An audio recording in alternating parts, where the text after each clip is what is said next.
विठोबा माऊली तुकाराम सर्व संतांना नमस्कार. स्वये भानु जो भानु आराधियेला तयाचे कुळी दीपकू दिव्य झाला. हरी भक्तीला ओनी तारी समजता. नमस्कार माझा सद्गुरु एकनाथा श्री दत्तात्रय जनार्दन एकनाथ भानुदास एकनाथ. आता मागच्या चिंतन वर्गामध्ये आपण दुसरा अध्याय संपवलेला आहे. दुसऱ्या अध्यायामध्ये आपण जनक नवनारायण संवाद, जो वसुदेव नारद संवाद आहे, नारद सांगतायत जनक नवनारायण भागवत धर्म आचरणाचा संवाद, ज्याच्यामध्ये 2 प्रश्नांची उत्तर आपण बघितली. पहिला प्रश्न होता भागवत धर्माचं आचरण काय करायचं आणि भक्तांची लक्षणं कशी. तर ती अशी रम्य अशी भक्तांची लक्षणं आपण बघितलेली आहेत. आता आजच्या चिंतन वर्गामध्ये आपण तिसऱ्या अध्यायाला सुरुवात करतोय. तर तिसरा अध्याय मला वाटतं की सगळ्यांनी उघडलं असेल पुस्तक.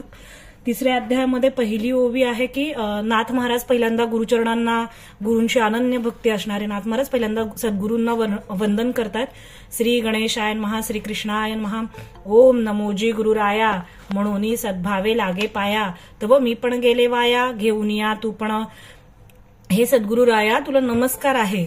तुझ्या पाया पडल्यावर काय होतं तर मीपणा पूर्णपणे निघून जातो आणि तुझं जे स्वरूप आहे त्याला मी प्राप्त होतो. माझा पूर्णपणे देहांकार निघून जातो, मीपणा पूर्णपणे निघून जातो. मग असं हे तुझे जे पाय आहेत किंवा तुझं जे हे चरण आहेत म्हणजे स्वरूप आहे, हे कसं आहे तर नवल पायांचे कठीणपण वज्रे न तुटे लिंग देह जाणं. म्हणजे ज्या वासना किंवा जो दृढ देहाभिमान आपल्याला चिटकून बसलाय तो वज्राने सुद्धा तुटू शकत नाही, पण सद्गुरूंच्या चरणांपाशी लागल्यावर त्याचेही केले चूर्ण. म्हणजे त्या ज्या वासना आहेत किंवा ज्याच्यामुळे आपल्याला जन्मोजन्मी फिरावं लागतंय त्या अवलिळा म्हणजे सहज अगदी नाहीशा होतात. त्या वासना सर्व मीपणा नाहीसा होतो. मग अशा हे पायांचं चरणांचं महत्व नाथ महाराज पुढच्या काही ओव्यांमध्ये सांगतात की पायी लागताची बळी तो त्वाम घातला पाताळी, पायी लवणासुरार वंदळी आतुर बळी निर्दाळीत. आपल्याला माहितीये की बळीराजाला वामन अवतारात 3 पद भूमी मागितली होती आणि तो इतका निस्सीम भक्त होता. म्हणजे त्याला शुक्राचार्यांनी सांगितलं होतं की तू हो म्हणू नकोस 3ऱ्या पदाचं दान द्यायला, तरीही त्याने भगवंत माझ्याकडे मागायला येतोय म्हणून भगवंताला होकार देऊन 3रं पाऊल माझ्या डोक्यावर ठेव असं सांगितलं. आणि त्याच्या त्या भक्तीमुळे पाताळामध्ये अजूनही भगवंत त्याचे द्वारपाल बनून उभे आहेत. असं एवढं ह्या चरणांचं म्हणजे चरणांचं महत्व सांगितलेलं आहे, पायाचं महत्व काय. त्याचप्रमाणे लवणासूर नावाचा एक राक्षस होता, त्याचाही संहार भगवंतांनी केलेला आहे पायानेच. पाय अतिशयसी तीख काळी असी लागतात देख, त्याचे शोषोनिया विख केला निर्विख निशेष. म्हणजे कालिया मर्दनाची कथा आपल्याला माहितीये की कालियाला अभय दिलं भगवंतानी. त्याच्या चरणांवर कालियाने विचारलं की मी जेव्हा यमुना नदी सोडून माझं जे समुद्रातलं स्थान आहे तिथे मी जाईन तेव्हा गरुड जो आहे तुझा तो मला त्रास देईल. तर भगवंतानी सांगितलं की तुझ्या मस्तकावर माझ्या चरणांचे ठसे आहेत आणि ते बघून गरुड तुला काही त्रास देणार नाही. तर असा ह्या कालियाचं जे विष होतं ते अत्यंत भयानक होतं, पण भगवंताच्या चरणांचा स्पर्श झाल्यावर ते सुद्धा निर्विष झालं. असं ह्या भगवंताच्या चरणांचं म्हणजे सद्गुरूच भगवंत आहेत असं सद्गुरूंचं वर्णन, सद्गुरूंना नमन सुरू आहे. अशा ह्या कृष्णम वंदे जगद्गुरु ह्या सद्गुरूचे पाय कसे आहेत अजून तर पाय अतिशय दारुण शकटासी लागता जाणं, त्याचे तुटले गुणबंधन गमनागमन खुंटले. म्हणजे शकट नावाचा एक कंसाचा मित्र होता आणि त्याने भगवंत जेव्हा अवघे 6 महिन्यांचे होते त्यावेळेस भगवंताचा वध करण्यासाठी त्याने कंसाने पाठवलं होतं. तर तो शकटासूर बैलगाडी जी असते, गाडी वरची असते ती, त्या गाडीच्या रूपाने तो आला होता आणि कृष्णाच्या फक्त अंगठ्याचा स्पर्श त्याला झाला त्या शकटाला आणि त्याचा पूर्णपणे उद्धार झाला. अशी एक कथा आहे. ही कथा मला वाटतं भागवताच्या 10व्या स्कंधातल्या 12व्या अध्यायामध्ये ही शकटासुराची कथा आलेली आहे. पायाचा धाक सबळा पाये उद्धरली अहल्या शिळा, पाये नृगे देखता डोळा थित्या मुकला संसारा. जी गौतम ऋषींची पत्नी जी होती अहिल्या, हिला शाप होता आणि शापाने ती शिळा बनून पडली होती. अहिल्या शिळा राघवे मुक्त केली, पदी लागता दिव्य होऊन गेली. रामांचे चरण स्पर्श झाले त्या क्षणी ह्या शिळेचा उद्धार होऊन ती पुन्हा मूळ रूपात अहिल्या रूपात आली. इतके सुंदर, इतके पवित्र भगवंताचे चरण आहेत.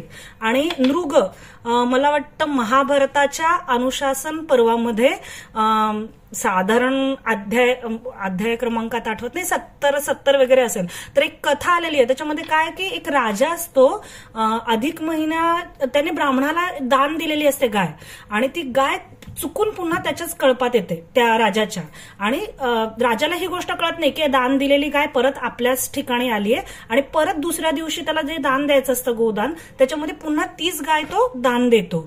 आणि तेव्हा ते दोन ब्राह्मण येतात ज्यांना दान दिलेलं असतं, आणि ते म्हणतात की ही गाय आधीच मला दान दिलेली आहे.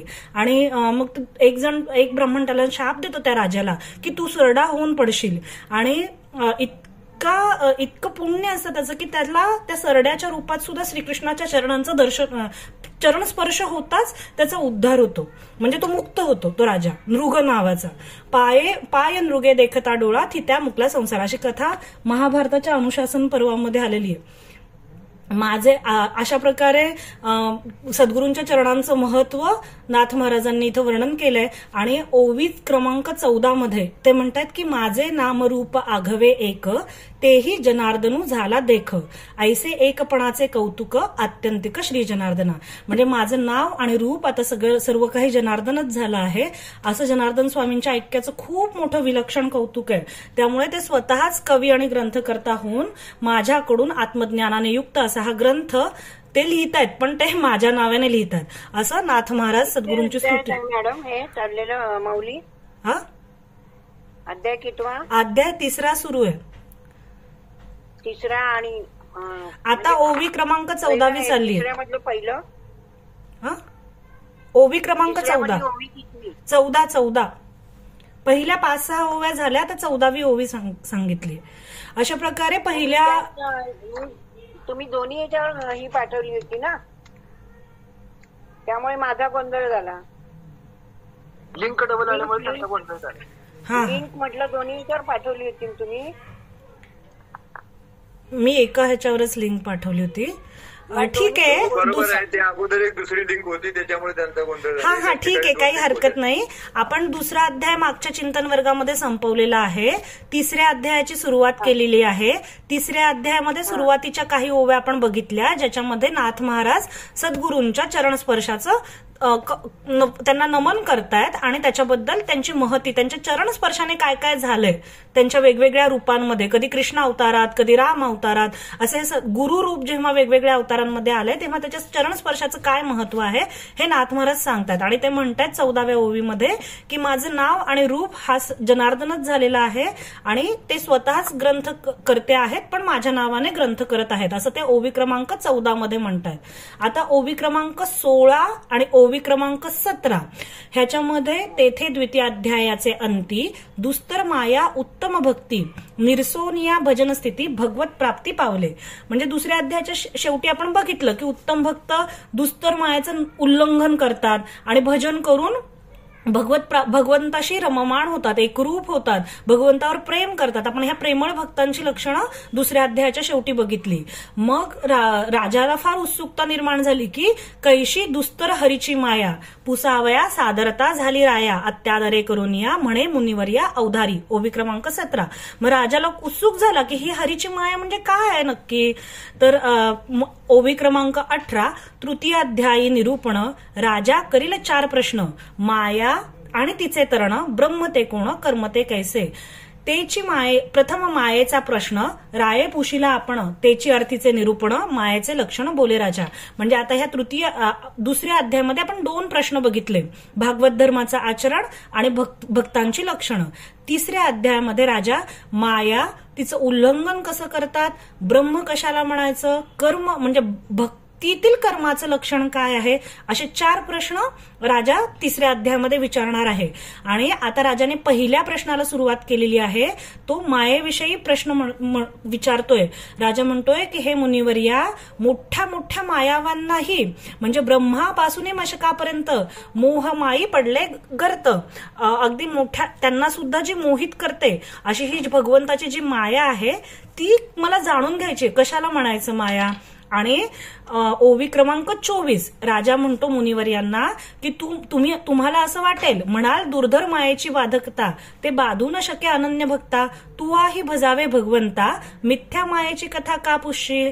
म्हणजे मुनिवर्या तुम्हाला असं वाटेल की जी मिथ्या आहे, मा म्हणजे नाही, जी कधीच अस्तित्वात नाही, माया जिला स्वतःचं अस्तित्व नाही, माया जी असून नसल्यासारखी भ्रम आहे तो एक प्रकारचा, तर अशा मिथ्या मायेबद्दल तू का विचारतोय. ही जी दुर्धर मायेची शक्ती आहे ती भगवंताचं भजन करून तू हा भवसागर पार करू शकतो. मग ह्या संदर्भात तू का विचारतोय असं जर तुम्हाला वाटेल तर ते हे सांगतायत परीक्षिती राजा की खरोखर तुमच्या कथा एकदम दिव्य औषधी आहेत आणि त्या संसाराचा काय करतात, उच्छेद करतात. सुनिश्चिती दिव्य औषधी भवरोग छेदिती त्रिविध तापांची निवृत्ती जडमूड प्राकृती ऐकता भावे. ओवी क्रमांक 30. म्हणजे जड मूड अशा प्राकृत लोक सुद्धा जर तुमची कथा श्रद्धेने ऐकतील तर त्यांच्याही त्रिविध तापांची निवृत्ती होईल. म्हणून तुमची ही कथा, म्हणून मी तुम्हाला हा प्रश्न विचारतोय. म्हणजे मला हे कळालेलं आहे दुसऱ्या प्रश्नामध्येच की भगवत भक्त प्रेम करून भक्ती करून मायेचं उल्लंघन करतात. पण ही कथा मायेचं निरूपण का ऐकायचंय, कारण ती मिथ्या आहे, तरी पण का ऐकायचंय, तर ह्याच्या केवळ श्रवणानेही जडमुडांचा उद्धार होईल. ओवी क्रमांक 31. राजा परमार्थे साकांक्ष देखोनी सार्थक कथेचे लक्ष हरी धाकुटा अंतरिक्ष निरूपणी दक्ष बोलता झाला. म्हणजे राजा परमार्थामध्ये अत्यंत आकांक्षा आहे त्याला जाणून घेण्याची आणि त्याच्या प्रश्नांची उत्तर दिल्याने सार्थकता होईल, सगळ्यांचं कल्याण होईल. म्हणून जो अंतरिक्ष नावाचे, आपण नवनारायण बघितलं, पहिल्या प्रश्नाचं उत्तर कवी, दुसऱ्या प्रश्नाचं उत्तर हरिमुनींनी दिलंय, तिसरा अंतरिक्ष. हा जो तिसरा अंतरिक्ष आहे तो आता ते मुनी आता बोलायला सुरू करतील. ते काय म्हणतात की मायेचं निरूपण जे आहे ते संभवत नाही, म्हणजे कुणालाही माया कशी आहे हे सांगू शकत नाही. पण सृष्टीचं जे कार्य आपल्याला दिसतं, हा जो सृष्टीचा पसारा दिसतो आपल्याला, त्याच्या अनुषंगाने मी तिचं निरूपण करण्याचा प्रयत्न करेन. आता का संभवत नाही त्याच्यासाठी नाथ महाराजांनी काही उदाहरणं दिली आहेत. आपण सगळ्या ओव्या नाही घेऊ शकत, खूप मोठा अध्याय आहे, पण आपण उदाहरणं मात्र सगळे बघू. तर नाथ महाराज काय म्हणतात की एखादा वंध्याचा पुत्र आहे, म्हणजे जिला मुलगाच होत नाही पण तिचा पुत्र आहे आणि तिचा जन्मकाळ आणायचा आणि त्याच्यावरून त्याची रास, नक्षत्र, कुळ, जाती हे सगळं जर सांगायचं म्हटलं तर त्या ज्योतिषाची योग्यता कशी फुकट जाईल. म्हणजे त्या ज्योतिषाची पात्रता असूनही त्या सगळ्या गोष्टींच्या सांगण्याचा काही उपयोग नाहीये. किंवा मृगजळ आहे, मृगजळाची महानदी आहे, तिच्या संदर्भात मृगजळ म्हणजे उन्हामध्ये जे आपल्याला पाणी आहे असं भासतं वाळवंटामध्ये, त्याला म्हणायचं मृगजळ. तर त्या मृगजळाचं वर्णन करणं पण निरर्थक आहे. किंवा आपली सावली, आपल्या सावलीचं मस्तक छेदन करायचं, आपल्या छायेचं शिर आपण काढायचं. किंवा बागुलबुवा आहे, आपण लहान मुलांना भीती दाखवतो की नाही बागुलबुवाची, त्या बागुलबुवाला आपल्या हातातल्या शस्त्राने मारायचं. तसाच हा काही मायेविषयीचा प्रश्न आहे, म्हणजे जे अस्तित्वातच नाहीये त्या संदर्भात हे बोलणं आहे. ओवी क्रमांक 40. एवं मायेचे जे बोलणे ते सांगताची लाजीरवाणे नुपजत्याचे श्राद्ध करणे तैशी सांगणे महामाया. म्हणजे या मायेविषयी बोलणं म्हणजेच वक्त्याला अत्यंत लाजीरवाणा आहे. ते जन्माला जो व्यक्ती आलेलाच नाहीये त्या व्यक्तीचं श्राद्ध करण्यासारखं आहे. नुपजात्याचे श्राद्ध करणे अशा प्रकारचा हा प्रश्न आहे. म्हणजे माया म्हणजे काय, तर जी कधीही विद्यमान नाहीये, तो आपल्या कल्पनेचा भ्रम आहे. आता नाथ महाराज आपल्याला पुढे हळूहळू ते सांगतायत. म्हणून शास्त्रांनी वेदानुभवाने तिला अविद्या असं म्हटलंय. आता एक रूपक दिलंय, तर मी थोडं स्क्रीन शेअर होतंय का बघते. तुम्हाला दिसतेय का स्क्रीन, सांगा मला.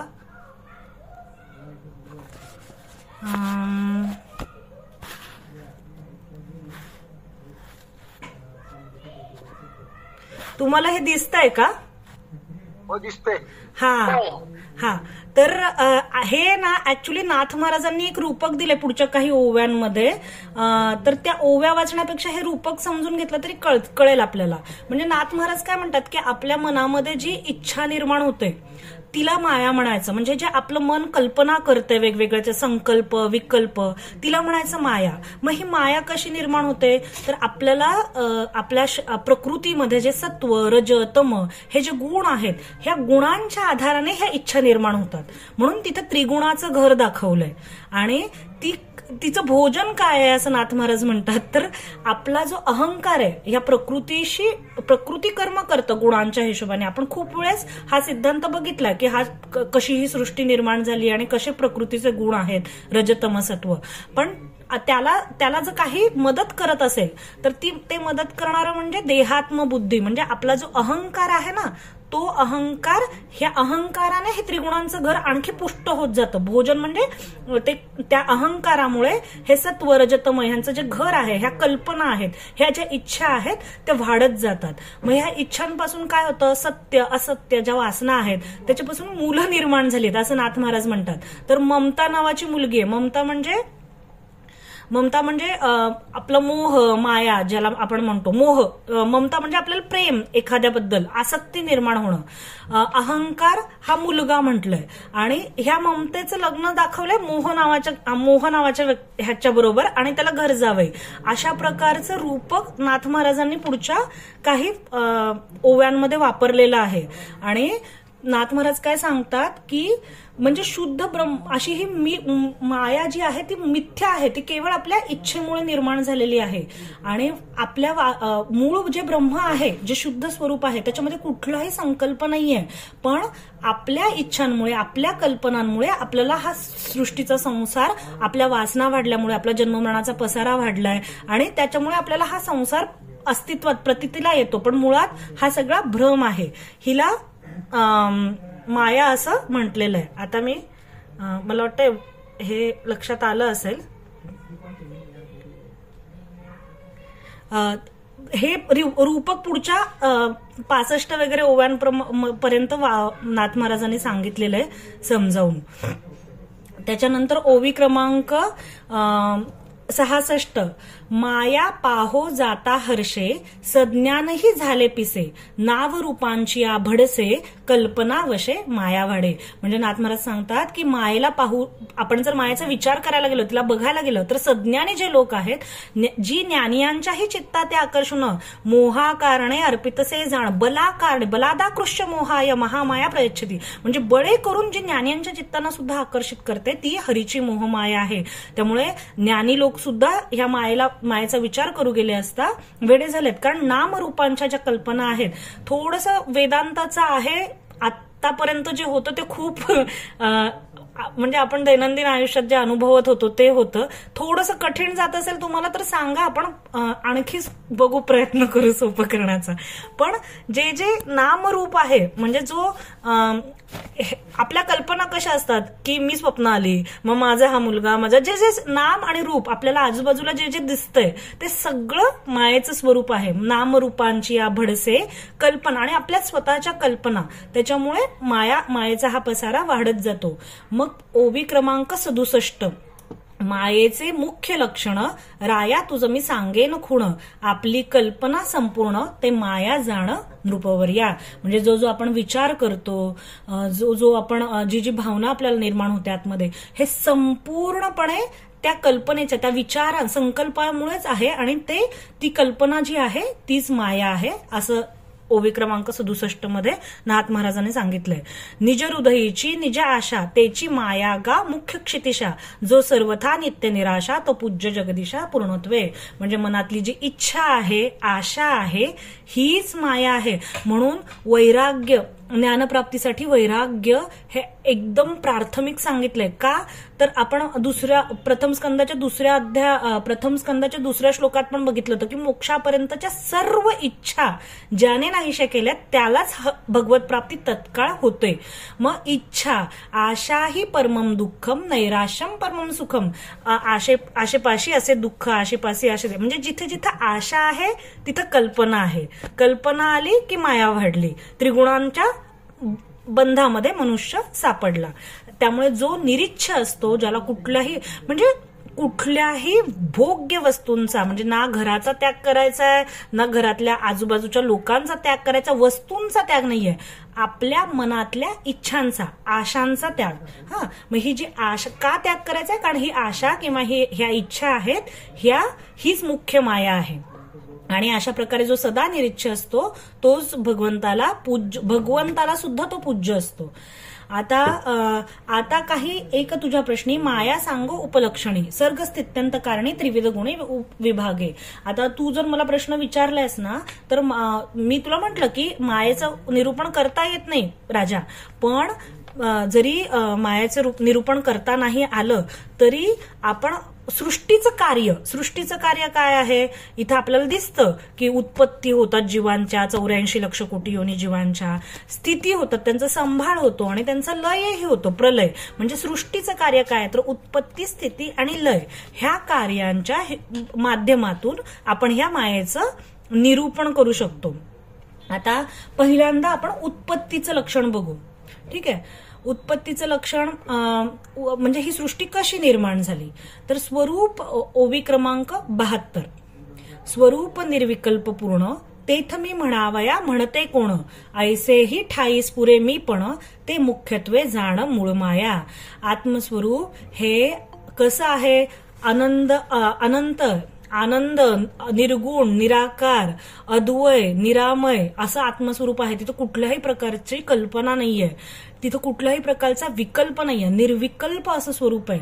आणि तिथं जे अहम, मीपणा, हे जे स्फुरण होतं त्याला मूळ माया असं म्हणतात. तिथे होणारं मूळ स्फुरण अहम, ह्या स्फुरणाला म्हणायचं मूळ माया. मुख्य मायेचे ओवी क्रमांक 84, मुख्य मायेचे निजलक्षण प्रकाशी परमात्मा चिद्घन तोची भूती भूतात्मा आपण प्रवेशलेपण नसोनी दावी. म्हणजे मुख्य मायेचं लक्षण काय म्हणायचं, तर अगदी आपल्या दैनंदिन जीवनात आपल्याला सगळ्या संतांनी सांगितलंय की म्हणजे चाले हे शरीर कुणाचे असते, कोण बोलविते हरिवेण. हे तुमच्या स्वतःच्याही शरीरामध्ये जी काही कार्य होतात ती परमेश्वराच्याच इच्छेने होतात. आणि आजूबाजूलाही जे आहे तो भगवंतच आहे, सर्वत्र परब्रह्माचं स्वरूपच आहे. पण माया काय करते की प्रकाशी परमात्मा चिद्घन, म्हणजे चिद्घन परमात्मा जिला प्रकाश करतो ती माया सर्व भूतातील भूतात्मा आहे. ठीक आहे, सर्व जीवांमध्ये आत्मस्वरूप आहे, पण मी त्याच्यामध्ये नाहीच आहे असं आपल्याला ती दाखवते. म्हणजे प्रत्येक क्षणी आपल्याला आपल्या स्वरूपाचा विसर पाडणं हे मायेचं मुख्य लक्षण आहे. स्वतःच्या स्वस्वरूपाचा विसर आणि आजूबाजूलाही सर्वत्र भगवंत आहे, एकच परब्रह्म सगळीकडे आहे, ह्याचं विसर पडणं ह्याला म्हणायचं मूळ मायेचं लक्षण. आता म्हणजे पुढे काही ओव्यांमध्ये ना हेच उत्पत्तीचं लक्षण सांगितलंय की सुरुवातीला निर्विकल्प असं स्वरूप आहे, निर्गुण, निराकार. त्याच्यानंतर तिथं अहम असं मायेचं मी पण स्फुरलेलं आहे. त्याच्यानंतर आकाशात जी पंचमहाभूत आहेत, आता आपल्याला माहिती आहेत आकाशात जी पंचमहाभूत आहेत, पृथ्वी, जल, वायू. ठीक आहे, ह्या पंचमहाभूतांनी हे शरीर बनलेले आहेत, हे सगळे 84 लक्ष जीव. त्याच्यामध्ये मन या एक रूपाने, आपल्याला माहिती आहे मनामध्ये आपण वेदांत विचारामध्ये मध्यंतरी अभ्यास केलेला आहे की मन किंवा 5 इंद्रिय, 5 ज्ञानेंद्रिय, 5 कर्मेंद्रिय, 5 ज्ञानेंद्रिय हे 10 आणि 11वं मन, हे सर्वांचा जो म्हणजे 1 म्हणजे मन आणि 10 म्हणजे 5 ज्ञानेंद्रिय, 5 कर्मेंद्रिय, ह्यांना म्हणायचं 10. ह्या 11ही ठिकाणी भगवंत जीवाकडून विषय सेवन करून घेतो. म्हणजे त्याच्यामध्ये भगवंताची शक्तीचा, चैतन्याचा प्रवेश होतो. मनामध्ये 5 कर्मेंद्रिय, 5 ज्ञानेंद्रिय. ठीक आहे ना, म्हणजे हो मला जमतंय ना, म्हणजे तुम्हाला मला रिॲक्शन्स कळत नाहीत त्याच्यामुळे एकदा विचारावं म्हटलं, कारण आतापर्यंत खूप सोपं बघितलं आपण, पण हा विचार आपण बघितलेला आहे वेदांत विचार चंद्रोदयामध्ये की कसं पंचकर्मेंद्रिय आणि पंच ज्ञानेंद्रिय ह्यांच्यामध्ये भगवंताची चैतन्य शक्तीचाच प्रवेश होतो आणि त्याच्या हिशोबानेच म्हणजे 1 आणि 10 मनामध्येही वासुदेव रूपाने भगवंताच्याच शक्तीचा प्रवेश होतो, चैतन्याचा. आणि आपण भगवंत स्वतः ह्याच्यामध्ये प्रवेश करून ही सगळी कार्य जी सृष्टीतली होत आहेत ती तो भगवंतच करून घेतोय, तो परब्रह्मच करून घेतोय. म्हणजे पंचमहाभूतांमध्ये शरीर रूपाने भगवंत सृष्टीमध्ये आकाराला आलेला आहे आणि जीव रूपाने हाच भगवंत, पण हा स्वतः नाही तर प्रकृतीवशात, कारण आपण मायेचं कार्य बघतोय. भगवंत निर्विकल्प निराकार आहे आणि जिथं अहम मीपणा स्फुरलेला आहे ती मूळ माया. म्हणजे ही मायेचं उत्पत्ती कशी होते मायेपासून हे आपण बघतोय. म्हणजे भगवंताच्या शक्तीने, माया म्हणजे भगवंताची शक्ती. ठीक आहे. तर तो भगवंतच प्रकृतीवशाने जीवरूपामध्ये प्रवेश करून तो स्वतः जनार्दनच एका भागाने अंतःकरण झाला. त्याच अंतःकरणाचे मन, बुद्धी, चित्त, अहंकार असे 4 विभाग झाले. म्हणजे 10 इंद्रिय, जी 5 ज्ञानेंद्रिय आहेत, 5 कर्मेंद्रिय आहेत. इथं सुद्धा भगवत शक्तीचाच प्रवेश झालेला आहे. मनामध्ये सुद्धा भगवत शक्तीचाच प्रवेश आहे. पंचमहाभूतांमध्ये सुद्धा भगवत शक्तीचाच प्रवेश आहे. अशा प्रकारे तो भगवंत मूळ त्याचं मीपणाचं स्फुरण करून मूळ मायेच्या रूपाने तो स्वतःच प्रकाशित करतो हा देह. नारायणच 10 शक्तींच्या रूपाने प्रवेश करून, म्हणजे तो अभंग आपण नेहमी लक्षात ठेवायचा तुकारामांचा. चाले हे शरीर कुणाची सत्ते, कोण बोलविते हरिवेण, देखवी ऐकवी एक नारायण, त्याचे भजन चुकू नको. म्हणजे जे जे काही आहे देहासंबंधाने जे जे आपण अनुभव घेतो ते सगळे भगवत शक्तीच्याच, भगवंताच्याच लीलेचा भाग आहे. म्हणजे भोग्य असू, भोक्ता असू किंवा ह्या प्रकारे विभाजन होऊन हा भगवंतच भोग्य पण बनलेला आहे, भोक्ता पण तोच बनलेला आहे. हे झालं उत्पत्तीचं वर्णन. आपण हे विचार चंद्रोदयामध्ये आधीही बघितलेलं आहे, फक्त एक रिव्हिजनच आहे ही एक प्रकारची. आता ही उत्पत्ती झाली म्हणजे पूर्णपणे भगवत शक्तीच ह्या सगळ्या 84 लक्ष कोटी योनींमध्ये तेच चैतन्य आलेलं आहे. आता स्थितीचं लक्षण ओवी क्रमांक 126. या परिगा देह योगे विलासे विषय संभोगे, भोग्य भोक्ता उभय भागे, प्रकाशुनी अंगे स्वयंभोगी. म्हणजे भोग्य म्हणजे आता एक मुलगी आहे जी भात खाते, तर तो जो भात आहे बनलेला ते भोग्य आहे. मग तो भात पण कसा बनलाय तर पृथ्वीपासून. म्हणजे तिथेही भगवत शक्तीचाच अंशाने पृथ्वी हे भगवत शक्ती, पंचमहाभूत हे भगवंताचाच अंश आहे आपण बघितलं. आणि त्या योगेच ते अन्न बनलेलं आहे, त्यामुळे तिथेही तेच चैतन्य आहे. आणि जो भोगता म्हणजे जे शरीर त्याचं ते खात आहे, तर तो भोगता सुद्धा त्या दशधा म्हणजे पंचज्ञानेंद्रिय, पंचकर्मेंद्रिय आणि मन आणि शरीर जे पंचमहाभूतांपासून बनलेलं आहे, ह्या शरीराचा भोगता सुद्धा भगवंताची शक्तीच आहे. आणि तोच भोग्य आणि भोगता असं 2 वेगळ्या रूपांनी ही लीला करत आहे भगवंत. मग असं सगळं असताना प्रकृती स्वभावे कर्म झाले. ओवी क्रमांक 134. ते म्हणे म्या केले, देह अहंतेचे नाथिले, काविरे चढले अनिवार्य. म्हणजे आपल्याला आता हे कळालेलं आहे की मन, दशधा, एकदा मन आणि दशधा म्हणजे पंचज्ञानेंद्रिय, पंचकर्मेंद्रिय, पंचमहाभूत ह्या सर्वांच्या संभोगातून भोग्य भोक्ता हे सगळे भगवंताची शक्तीच आहे. तो स्वतःच प्रत्यक्ष आहे, ते परब्रह्म स्वतः आहे. तरी सुद्धा रज तम गुण ह्या गुणांच्या आधाराने जे जे कर्म होतं प्रकृतीकडून ते आपण मात्र काय म्हणतो, हे मी केलं. आणि त्या देह अहंकारामुळे तो जो जीवात्मा आहे तो अज्ञानाला पाहून त्याच्यावर मायेचा प्रभाव येऊन तो अज्ञानाशी समरस होऊन तो भगवंतापासून अलिप्त राहतो. जेव्हा तो साक्षात भगवंतच आहे, म्हणजे जोपर्यंत अज्ञान आहे तोपर्यंत अंश, आणि जेव्हा त्याला ज्ञान प्राप्त होईल त्यावेळेस तो त्याला स्वतःला स्वस्वरूपाचा अनुभव येईल की तो स्वतःच परब्रह्म आहे. तर पण ते का नाही होत, कारण देह अहंकार. तर ओवी क्रमांक 135. देह अहंता अति उद्भट, तेथे मोह ममता अति दुर्घट, तेणे जन्म मरणांची वाट, घडघडाट प्रवाहे. म्हणजे इंद्रिय जेव्हा विषयांमध्ये आसक्त होतात, आता मला जेवायचंय, मला जिलेबी पाहिजे, मला गुलाबजामुन पाहिजे, हे सगळं देह अहंकार आहे, विषयांमध्ये आसक्ती आहे.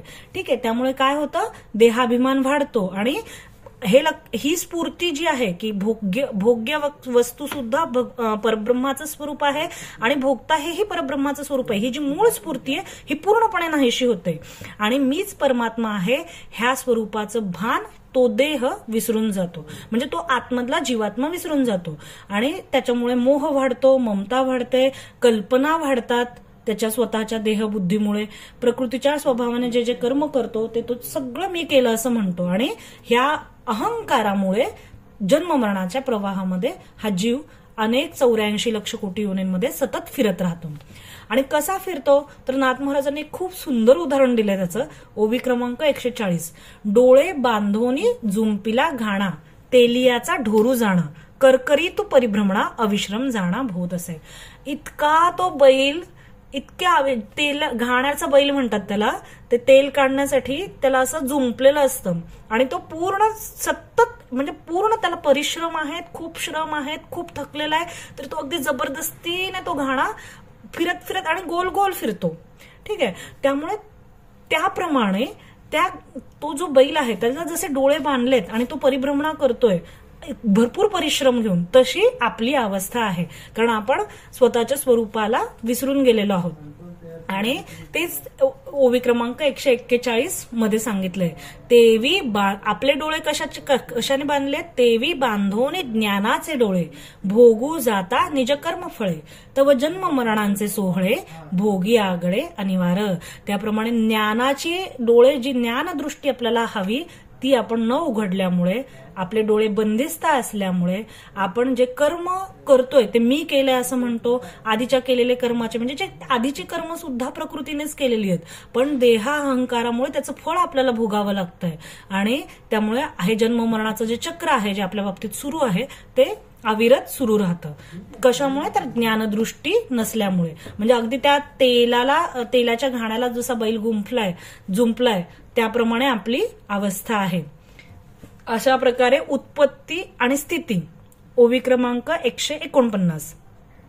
उत्पत्ती स्थिती प्रकरण तुझं सांगितले संपूर्ण, आता प्रलयाचे लक्षण सावधान अवधारी. याप्रमाणे उत्पत्तीचं आणि स्थितीचं ह्या प्रकारची लक्षणं सांगितली. आता प्रलयाचं लक्षण ऐक. उत्पत्तीचं लक्षण काय बघितलं आपण? तर तो भगवंत मूळ कसा आहे? निराकार निर्गुण आहे, निर्विकार आहे, निर्विकल्प आहे. आणि तिथे मीपणाचं जे स्फुरण होतं ते मूळ मायेचं लक्षण आहे.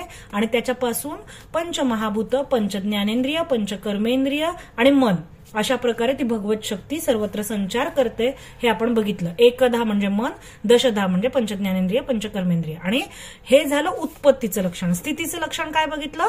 तर भोग्य, भोक्ता ह्या दोन्ही गोष्टी परब्रह्मच विभाजित झालेला आहे 2 विभागांमध्ये आणि तोच ते घेतो. पण आपण ज्ञानाची दृष्टी ज्ञानदृष्टी नसल्यामुळे आपल्या ह्या ज्या प्रकृती मार्फत जी कर्म होत आहेत त्याचा अहंकार चिकटल्यामुळे आपल्याला जन्ममरणाच्या चक्रामध्ये वारंवार यावं लागतंय. म्हणजे जसं घाण्याला जुंपलेला तेलाचा बैल जसा अविश्रम परिश्रम करत तिथे फिरक्या मारतो, तशी आपली अवस्था. आपले डोळे अज्ञानाने बांधलेले आहेत, म्हणजे ज्ञानदृष्टी नसल्यामुळे. आता प्रलयाचं लक्षण म्हणजे काय? की जेव्हा आता सूर्योदय होतो, सूर्योदय होऊन दिवस संपला की रात्र येते, तशी उत्पत्ती स्थिती झाली की प्रलय येतो म्हणजे काय? जेव्हा अंत होतो, म्हणजे हा जो काळ आहे ना, आदी आणि अंतरहित काळ, ह्या पंचभूतांच्या नाशाचं निमित्त होतो. आणि तो सगळी ही पंचमहाभूत ह्या काळामुळे मूळ अव्यक्त स्वरूपामध्ये लीन होतात, त्याला म्हणायचं प्रलय. मग ह्याच्यासाठी सूर्योदयाचं उदाहरण म्हणजे जसं दिवस झालं की रात्र येते, रात्र झालं की परत दिवस येतो, तसं उत्पत्ती स्थिती झाल्यावर परत प्रलयाची अवस्था नक्की येते. मग त्याच्यासाठी नाथ महाराजांनी 4-5 उदाहरण दिली आहेत. म्हणजे जेव्हा ओवी क्रमांक 153, तृणादी नाना बीजे क्षिती, स्वभावे वर्षीये विरुढती, त्याची शारदीय नाना व्यक्ती, सफळित होती सुपुष्ट. म्हणजे गवत वगैरे सगळ्या प्रकारची जी बीजं आहेत ती पावसाळ्यात पृथ्वीवर उगवतात, आपल्याला दिसतं. आपण बाहेर पडलो तर पावसाळ्यात वेगवेगळे गवत उगवलेले असतात. शरद ऋतूमध्ये त्यांना एकदम छान फळं, फुलं अशी प्राप्त होतात, मस्त ते धष्टपुष्ट झालेले दिसतात. तेची ग्रीष्माच्या अंती फळमूळ मोडोनी व्यक्ती, बीजे लीन होती क्षिती, कैशी काळगती संसारा. 154वी ओवी. तसं ग्रीष्म ऋतू आला, उन्हाळा आला की काय होतं? त्याच झाडांच्या आणि फळांचा मूळचा आकार नाहीसा होतो, पानगळती होते. आणि ती जी बीजं आहेत ती झाडं जरी दिसली नाहीत छोटी छोटी, तरी त्यांची बीजं जी आहेत ती जमिनीमध्ये लीन होऊन राहतात. अगदी आपण रोज बघणारं हे उदाहरण आहे. आपल्याला दरवर्षी हे दिसतं की छोटी छोटी जे झाडं आहेत त्यांची बीज परत जमिनीमध्ये राहतात. परत पाऊस सुरू झाला की परत त्या बीजांचं बीजांकुरण होतं आणि परत छोटी छोटी झाडं आपल्याला छोटे छोटे जे रोप असतात ते आपल्याला दिसतात. तसंच ओवी क्रमांक 158 तशीच ह्या काळाची गती आहे. आणि हा काळ जेव्हा शोभतो, शोभन होतं म्हणजे प्रलय जेव्हा होतं. आता उत्पत्ती स्थिती बघितला तर प्रलयाचं लक्षण आपण बघतोय. काळ क्षोभाची दृष्टी शतवर्षे अनावृष्टी तेने अत्युल्बणे आटे सृष्टी पृथ्वीच्या पोटी काही नुरे. म्हणजे काळाची जेव्हा दृष्टी क्षुब्ध होते तेव्हा 100 वर्ष अनेक वर्ष अनावृष्टी होत राहते. त्यामुळे सृष्टीचा भयंकर नाश होतो आणि पृथ्वीवर काहीही उरत नाही.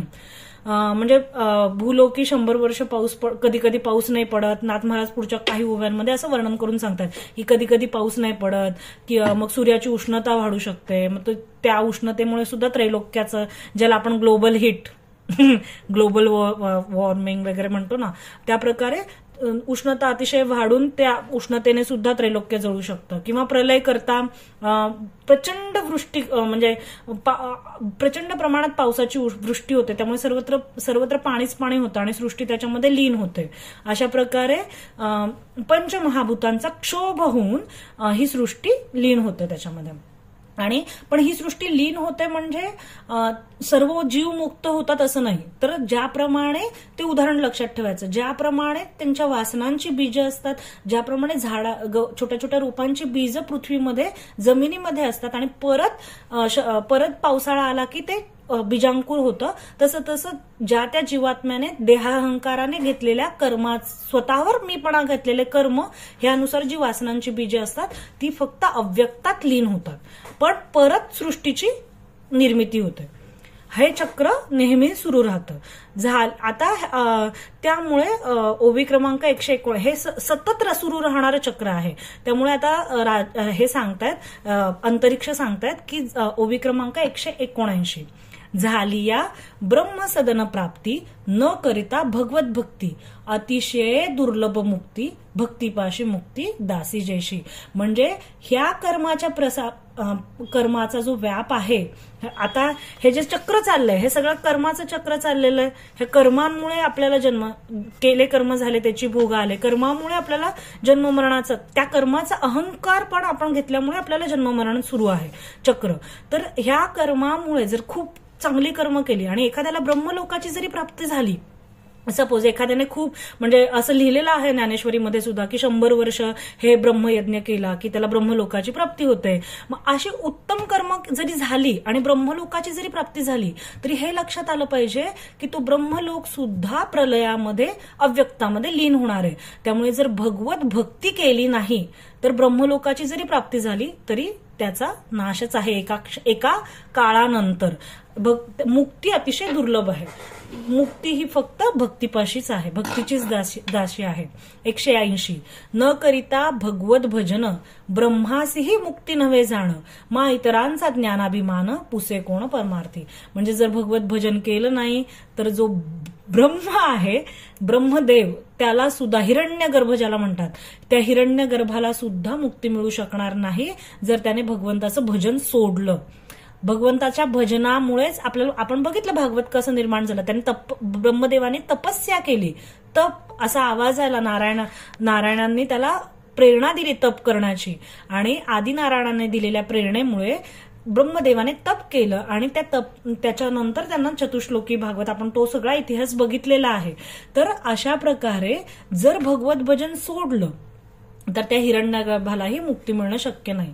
म्हणजे कसं दिसतं की जेवी कुकुडीची ओवी क्रमांक 199 जेवी कुकुडीची पिल्ले कुकडी पाखातळी घाली मग ते स्वये दिसे एकली तेवी माया उरली कल्पांती. म्हणजे जेव्हा प्रलय होतो कोंबडी आपल्या पिल्लांना तिच्या पंखाखाली लपवून ठेवते आणि जेव्हा एखादी व्यक्ती बघते ती एकटीच कोंबडी आहे असं दिसतं. त्याप्रमाणे सर्व जीवात्म्यांची अहंकारामुळे निर्माण झालेली वासना बीज ह्या सृष्टीमध्ये अव्यक्तात लीन होतात आणि कल्पांती माया आपल्याला एकटीच दिसते. ओवी क्रमांक 200 एवं उत्पत्ती स्थिती प्रलयात त्रिविध भागे दाविली येथ ते गुणमयी माया निश्चित मिथ्याभूत आभासे. याप्रमाणे आपण उत्पत्ती स्थिती आणि प्रलय हे तिन्ही भाग जी भगवंताची शक्ती आहे माया त्या शक्तीमुळे कसे घडतात, त्रिगुणात्मिका माया कशी मिथ्या रूपाने भासते हे आपण बघितलं. मला वाटतं इथपर्यंत हे बऱ्यापैकी समजलं असावं. मला जर सांगितलं तर आपण मग पुढे जाऊ. म्हणजे उत्पत्ती स्थिती लय कसं झालं मायेचं हे आपण बघितलं. उत्पत्ती स्थिती लयामध्ये ठीक आहे. हा ठीक आहे. मग आता आपल्याला म्हणजे ते सांगतात की कसं मायेचं कार्य होतं. ठीक आहे. आता आपण हे बघू की पुढच्याही काही ओव्यांमध्ये नाथ महाराज तेच समजून सांगतात की ही माया कशी आहे. मायेचं उल्लंघन हा प्रश्न आपण पुढच्या ह्याच्यामध्ये घेणार आहोत. आता आपण फक्त माया हा पहिला प्रश्न बघणार आहोत. तर ओवी क्रमांक 200 आपण बघितली ना आता. ओवी क्रमांक 200. तर ओवी क्रमांक 200 मध्ये आपण बघितलं की कोंबडी जशी तिच्या पिल्लांना आतमध्ये घेते आणि ती एकटीच दिसते तशी कल्पांतामध्ये अव्यक्तामध्ये सगळी बीज वासनांची बीज अव्यक्त रूपामध्ये लीन होऊन राहतात. आणि जेवी लेकुरे खेळता खेळासी 201 दिवसा म्हणती झाली निशी त्याची पूर्ण स्वरूपापाशी देखती मायासी त्रिविध कल्पता. म्हणजे मुलं खेळत असताना कधी कधी ते दिवसात म्हणतात आता रात्र झाली आपण निन्नू करूया असं त्यांचा खेळ चाललेला असतो खोटा. त्याचप्रमाणे पूर्ण स्वरूपामध्ये हे आज्ञ लोक मायाची त्रिविध कल्पना करतात. त्याच्यानंतर म्हणजे उत्पत्ती भगवंताची जी त्रिगुणात्मिका शक्ती आहे उत्पत्ती स्थिती लय करणारी ते ऐकून मायाचं वर्णन ऐकून भयभीत झाला राजा. आणि त्याला असं वाटलं की आता ही जर अशी माया आहे तर त्याच्या निवृत्तीचाही आपण उपाय विचारावा. आणि म्हणून ते ते अंतरिक्षाला निवृत्तीचा उपाय विचारतात की ओवी क्रमांक 202 उत्तम मध्यम अधम जन तिन्ही अवस्था त्रिभुवन त्रिविध कर्मे 3 गुण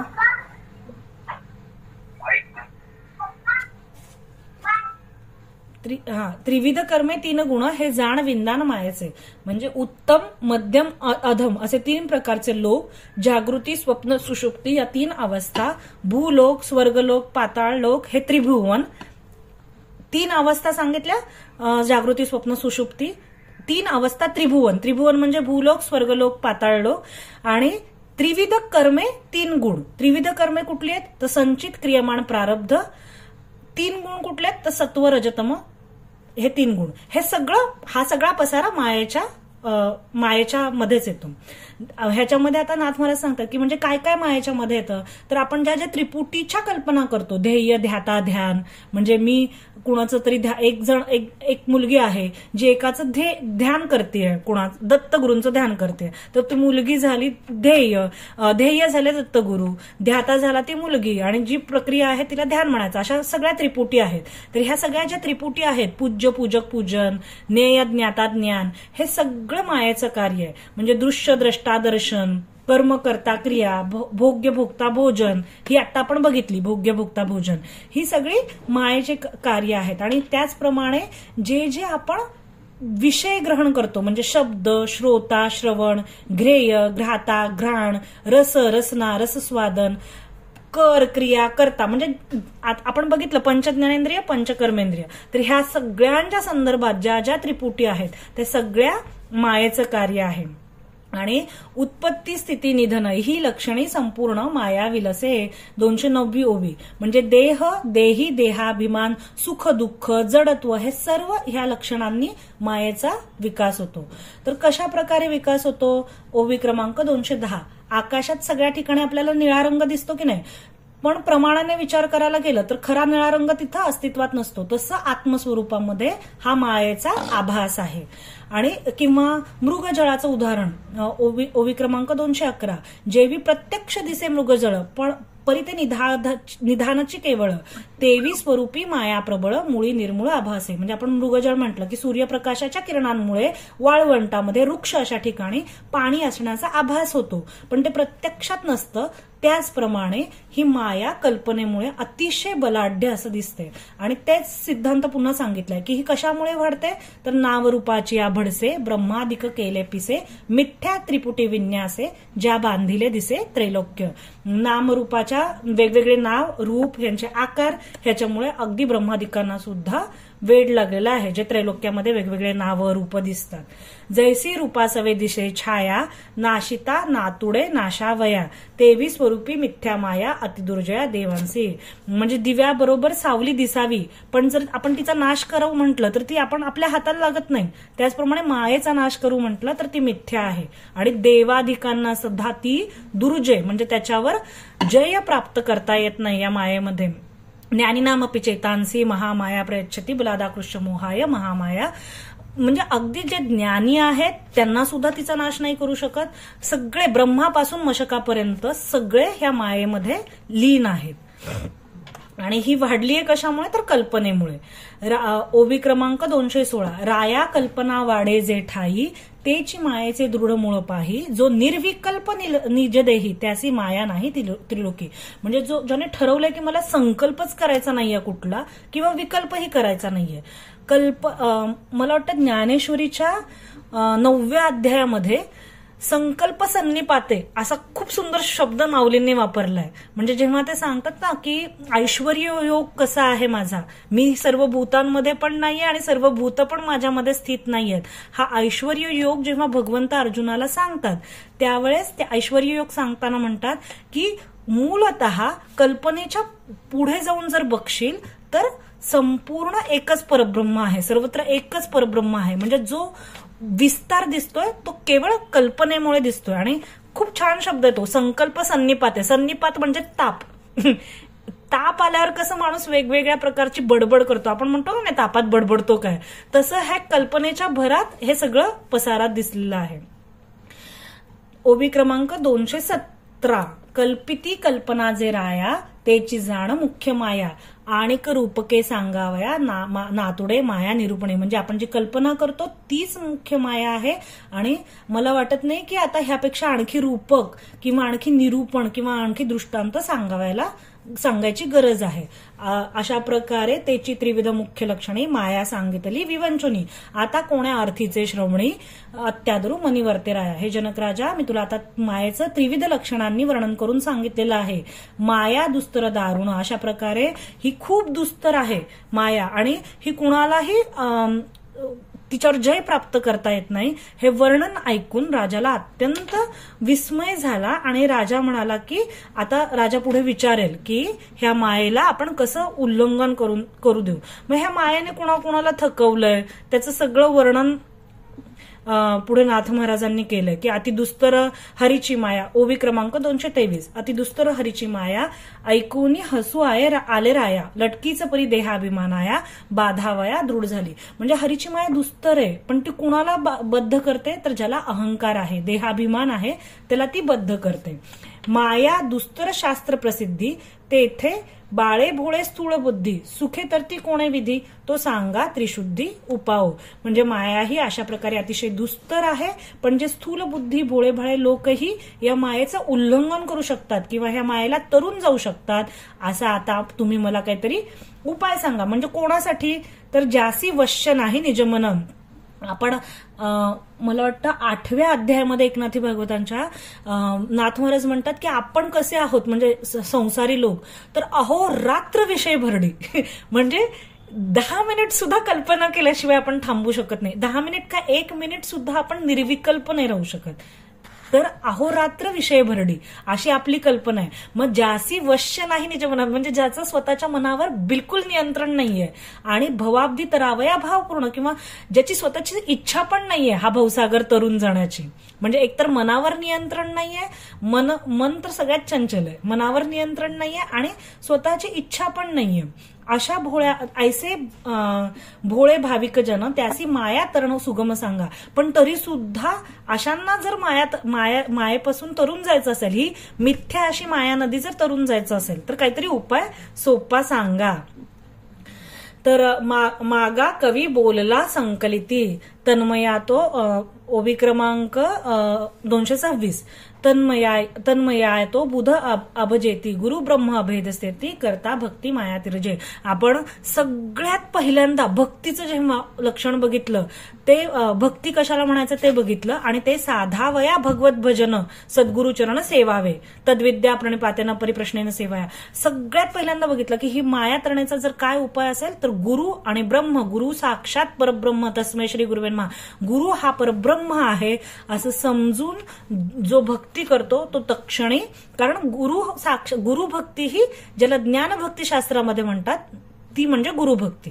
तर गुरु साक्षात परब्रह्म, आम्हा गुरु तोची परब्रह्म, ऐसा जयाचा निज धर्म, असं ज्याने दृढ ठरवलेलं आहे ती व्यक्ती अभेदाने जर गुरूंची सद्गुरूंची भक्ती केली तर ती व्यक्ती मायेचं उल्लंघन करू शकते. मग ते म्हणतात हे भक्तीचे स्पष्ट लक्षण विशद होवावया श्रवण पुढती मायेचे तरण पुसावया कारण मुख्य हेची. म्हणजे भक्तीचं लक्षण हे स्पष्टपणे आम्ही परत तुम्ही सांगितलं होतं मागे, पण परत मला ऐकायचंय ते कशा प्रकारे माया तरू शकतो. तो माया तरणोपाय विधी सुगम सांगावया त्रिशुद्धी अंतरिक्षा धाकुटा सुबुद्धी प्रबुद्ध प्रज्ञानिधी बोलता झाला. आता प्रबुद्ध नावाचे 4 ऋषी आहेत, त्या 9 नारायणांपैकी ते मायातरणाचा उपाय सांगू लागले. प्रबुद्ध असं ह्या 4थ्या ऋषींचं नाव आहे. आता हा जो उपाय आहे मायातरणाचा तो आपण मात्र पुढच्या चिंतन वर्गामध्ये घेऊ. आता हा तिसरा प्रश्न आपण आज घेतला की माया म्हणजे काय आणि त्याचं मायेचं उत्पत्ती स्थिती लय हे 3 कारणांनी जी आपल्याला सृष्टी दिसते ह्या कारणांद्वारे ऋषींनी अंतरिक्ष मुनींनी जे निरूपण केलं ते नाथ महाराजांनी आपल्याला समजावून सांगितलं. आता आपण थांबूया. पुंडलिक वरदे हरी विठ्ठल श्री ज्ञानदेव तुकाराम पंढरीनाथ भगवान की जय. ज्ञानेश्वर महाराज की जय. जगद्गुरु तुकाराम महाराज की जय. शांती ब्रह्म एकनाथ महाराज की जय. सब संतन की जय. अवधूत चिंतन श्री गुरुदेव दत्त. आता जर तुम्हाला काही प्रश्न असतील तर मग आपण ते बघू.